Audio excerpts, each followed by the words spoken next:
Why did I leave America? I guess I just didn't want to die an American death, which is, of course, being shot in a school. I wanted to die an Australian death, which I think is being like swooped by a magpie on your bike and crashing into the side of a chemist warehouse.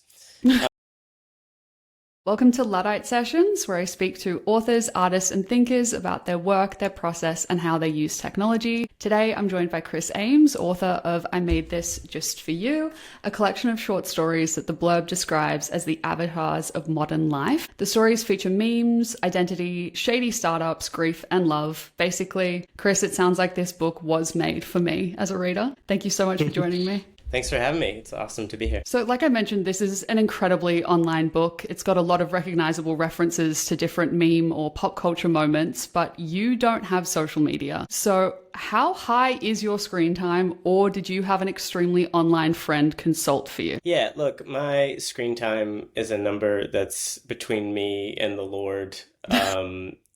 It's sort of like what the inside of your AirPods case looks like. Like no one needs to know that but me. I have a computer job, so by definition, I'm online a lot of the day. And in my book, there in the background of most stories, there's lots of technology, either real or invented. So I totally understand why people are kind of talking about this as like an online computer book. But I feel like if you truly love people and you go around and you observe what humans are doing in the wild, people are on their phones. Like people are online. They're pushing prams, they are, walking their dogs, they're on the train, but they're also online. They're looking at their phone. It's like the dominant human activity. So in some ways it's strange to me that you can read so much of literary fiction that like deletes this major activity in which people are living these gorgeous offline lives or maybe just writing like one beautiful email a week.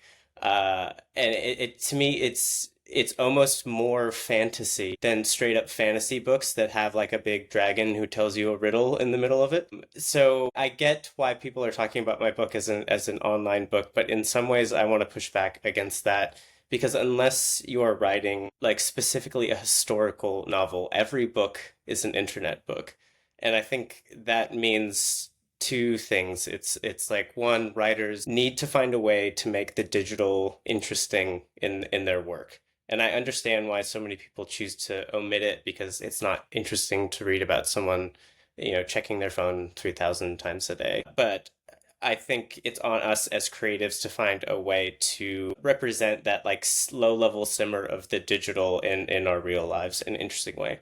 And then I think for critics, I would just say to try and resist that knee jerk reaction to subcategorize any book that has a smartphone in it as an internet book because yeah, it's just a part of our lives and it's not something that breaks down by generation. Like anyone with boomer parents knows that they probably spend more time online than Gen Z and are just as susceptible to AI psychosis and elder scams and the weird Mhm. things that are going on Facebook. So yeah, I acknowledge that, it's technology is something I'm clearly interested in. It's also something that's a part of all of our lives. Yeah. In addition to the absurdities of modern life, a through line in your book is parenting or the decision of whether or not to be a parent. Was writing these stories a way to grapple with that choice for you, or did becoming a parent yourself cause the anxiety about technology's impact on the world? Yeah, it's a good question. To be slightly reductive, had what you might call like a shitty childhood. And I think when you have one of those, you kind of teeter back and forth between being like, oh, I never want to have kids. That's not important to me. I'm going to skip all of that mess. And then swinging wildly to like, I'm going to be the best goddamn parent ever, and I'm going to undo all of my trauma by pouring all of my love into my children, which is its own kind of weird mania. But yeah, in my work, I was sort of teetering back and forth on that fence for a while, and then ultimately became a father. They let me do it. They let me have children. And it was Twice. like, the most, yeah, oh my God. Yeah, I've only had sex twice in my life. It was just to make my children, and that's it. But yeah, it's been the most incredible and like creatively invigorating thing in my life. And yeah, it's interesting because like in my stories, characters are often worried about the future, and children are obviously this like as a symbol by their nature of like pure potential, pure future. But that's not really the way that they live their lives. They live so present and moment to moment. So there, in my work, there's often this tension between sort of a fear of what the future might bring, butting up against the sort of kinetic beauty that kids give you second to second, and the kind of weirdness of trying to hold both of those things of maybe feeling shame about what they might inherit, and is it selfish to sort of get so much beauty in the present tense when there feels like there's this thing looming in the future. But yeah, kids just do all this stuff naturally that I try to artificially do in fiction. We were playing jazz music in the house, and then my son came in, and it was sort of this like chaotic trumpet section, and he's like, "Oh, this sounds angry, happy," um, and it was so perfect. And I was like, "Yeah, jazz is angry, happy," and he was sort of dancing with this like stank face on for a second, and he's like, "I'm angry, happy." I'm like, "Oh, that would have taken me like 10 pages of bad writing to try to get to something as succinct as angry, happy." So yeah, kids often feature in my work and are often a sort of a symbol of like joy of the future as opposed to what tech might bring, which is more of like a feeling of terror. And the combination of the two is especially terrifying. Yeah, yeah. Another recurring theme in the stories is death and the attempts to use technology to cope with or escape grief. What was your inspiration for this, and what were you hoping the book could teach people about why that is doomed to fail? Yeah, well, over the course of writing this book, both of my parents died, and grief is a weird thing where when it happens, it feels like your cup is just like overflowing with despair. And over time, it's not that like the level of water goes down, it's just that like your cup gets bigger.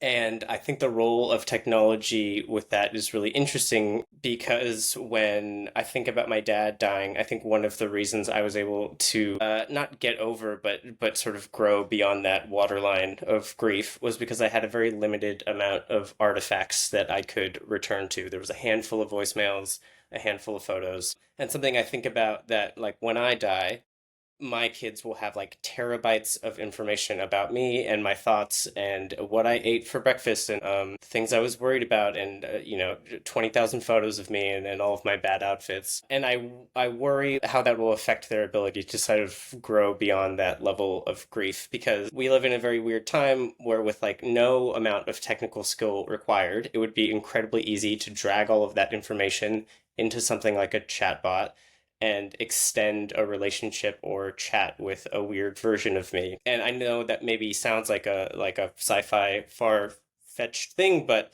you could do it literally in like a drag of a click with no technical ability. And so yeah, I think we're gonna have to develop really strong internal machinery to resist touching that grief and kind of drowning under that waterline, because the temptation to use technology to sort of chat with these versions of people who have passed away is going to be really tempting. Even things, more benign examples of when you pick up your phone and it kind of just serves you like a on this day photo from the past, which may be like the face of a loved one who's not around anymore, or an abusive ex, or something that you weren't quite ready for. The way that technology doesn't consider your kind of feelings or consent by shoving the past into your face, I think is a complicated relationship with grief. In my book, one of the stories is called A Time Machine Called Grief. And I do think it feels like that sometimes, where you're kind of being put in this vehicle and like transported against your will to a moment you might not have been ready for. Yeah, anyone that thinks that the chatbot reanimation thing is sci-fi, that is actually how Replica started as a company. It was originally a restaurant chatbot, and then one of the founders passed away in an accident, and one of the other founders fed every message that she had with him and everyone that he knew that agreed to participate to basically create a version of him that she could continue to talk to. And now that chatbot tells people to go and murder the queen. So that's fantastic. Yeah. And it's from a very, sentimental, sweet place, which is like, I would give anything to be able to have another conversation with someone I miss. But I think that that sweet impulse powered by this technology that doesn't have a lot of guardrails on it just really quickly takes you to some terrifying places and just gets in the way of your ability to process and imagine a future in which you aren't talking to this person. Hmm. But yeah, it's scary Hmm. stuff. Well, despite the fact that my questions so far make it seem like this book is quite serious, the topics are, but it is also very funny. Why did you choose to write it that way? Yeah, thanks for saying that. I hope the book is funny. Humor is important to me, and I think it serves a lot of purposes in writing. Like, it can act as a mechanism for resolving discomfort. It can really quickly tap you into a character's voice. I think what people joke or not joke about is a great window into character really really quickly. But ultimately, I think like the act of writing should feel like an inside joke with yourself. Like there are so many thousands and thousands of micro decisions that you have to make when you write a book. You have to name people, you have to give locations and dates and make all these decisions. And the act of sort of mining your own history and having these little references and Easter eggs to your own past, I think can be really rewarding and can act as a bit of a buoy when writing gets slow and difficult. Like in this collection, there's a story that's told in the form of a crossword puzzle. And that crossword puzzle was based off a real crossword that was in the paper. And the date of the paper that I chose is September 13th, 2014, which is the first date I had with my wife. That doesn't add to the story at all. Not knowing it doesn't preclude you from getting any information. But putting that in there is like a little wink to myself, and ability to have that little joke is really nice. Like if the short story collection is like this big cabinet of curiosities, I like the fact that among these fictions and little tchotchkes, there are like real parts of my history that I'm putting in there. So there are like, loud, straight up jokes in the book. There are these more like quieter subtextual jokes. And then there are these things that I feel like are literally just for me and to sustain my level of joy, and kind of personal history as you're making all of these thousands of decisions. Hmm. There's a lot of decisions involved in this because it's short stories. So there's new characters in every one. You've got to kind of set the scene all over again rather than a novel where you can maybe start with one person or a small group and continue from there. Why did you choose to write short stories rather than a novel or something else? Yeah, it's what my publishers and agents are also asking. They're like, why didn't you write a novel? Do you not want to sell books? Why do you hate us? I think that like the true 100% honest answer is I started writing short stories in the beginning because I didn't have a lot of time to be creative. And I think there's an accessibility to the form where if you work full time or you have kids and you have a small window to be creative, there's something nice about being able to start something small and kind of put a shape together in a single setting that maybe the vastness of a novel might intimidate you out of even starting. So for a long time, it was purely like practical. But then over the course of 10 years of like working with the form, I started to really love and appreciate it beyond just the sort of more mundane accessibility reasons. Something that I think is super unique about a short story collection is like as a technology, I think it inherently has a unique ability and capacity for surprise. So like when you're reading a novel, and you're really in it and you're totally absorbed and you're sort of almost forgetting the act that you're reading, you're just deep in the story. There is still this like meta part of your brain that can hover above. That's like if the character is in peril on page 100, there's a little part of you that dampens that surprise by the weight of the unread pages in your hand going, they're probably not going to die. There's 200 Mm. pages left. In a short story collection, much like poetry or some other short forms, like you could turn the page and that whole world could end and then a new one could start.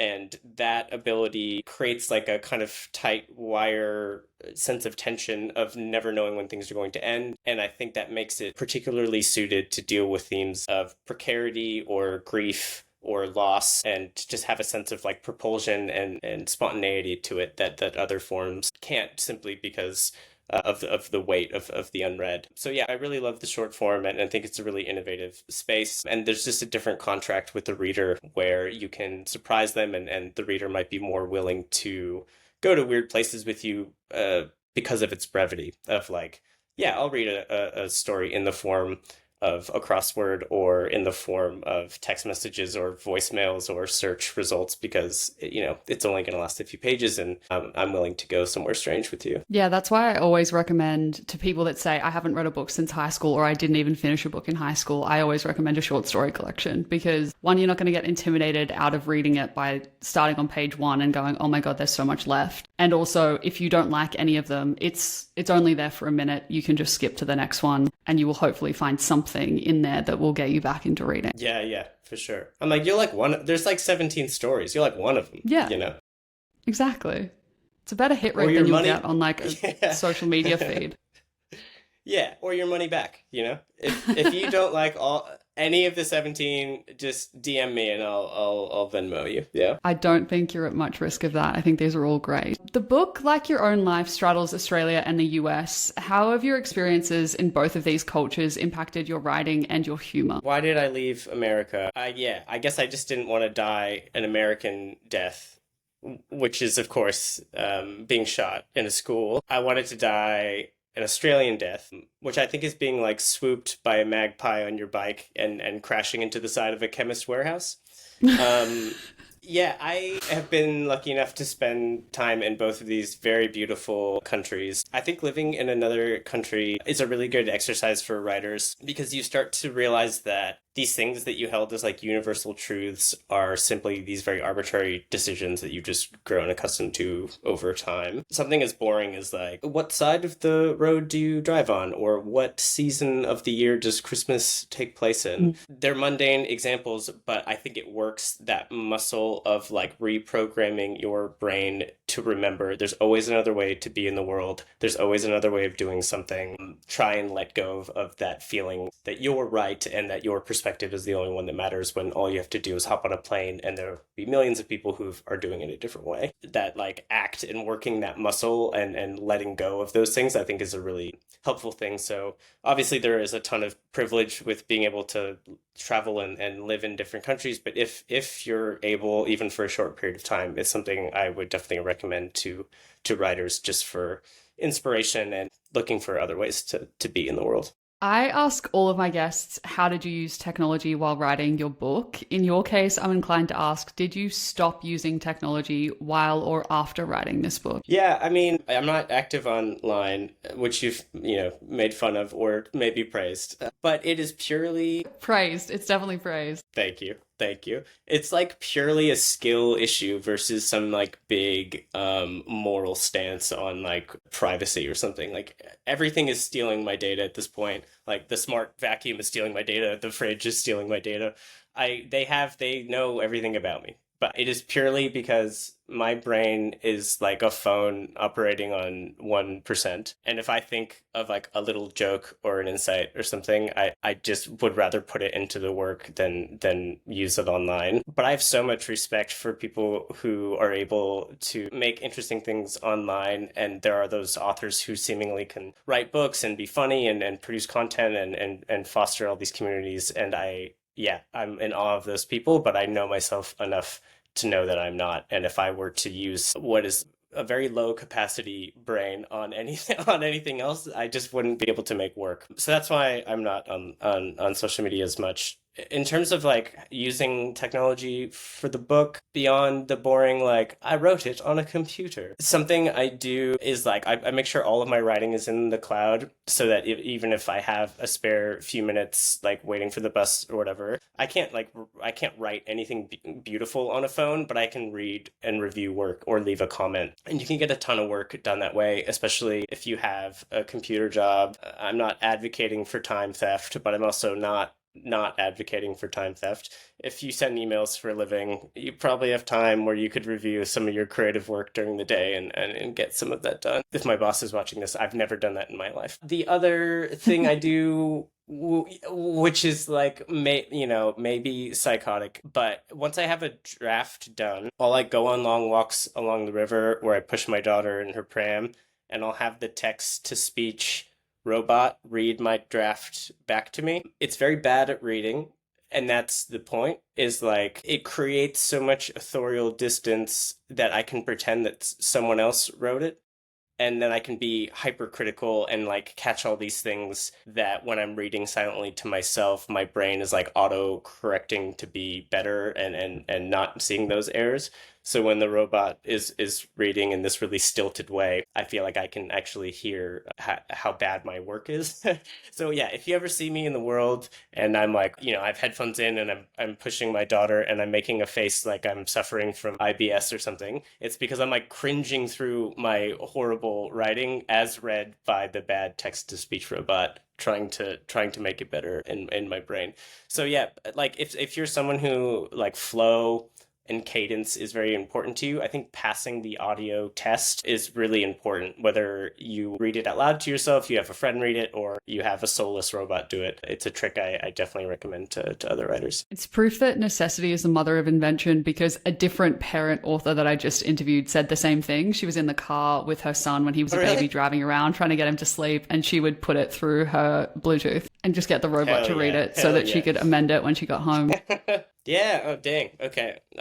Yeah. So maybe it's not as psychotic. No, I think you'll do anything to, like at your event the other night, you mentioned that was the most inspired that you'd ever been, but you couldn't physically write because you were holding a baby. I think that brings about all of these new ways of working, where if you have the privilege of, like, as I do, avoiding your computer or your notebook all day, you would never think to do all of these little things to fit it in. You just procrastinate. Yeah, I tried. My son always wants me to read him stories before bed, and I was like, oh, maybe I can read him one of mine. And very quickly he was like, nah, I want to read Babar the elephant. And I was like, all right, that's fair. I can't compete with Babar. Maybe picture books next. Your publisher will love that.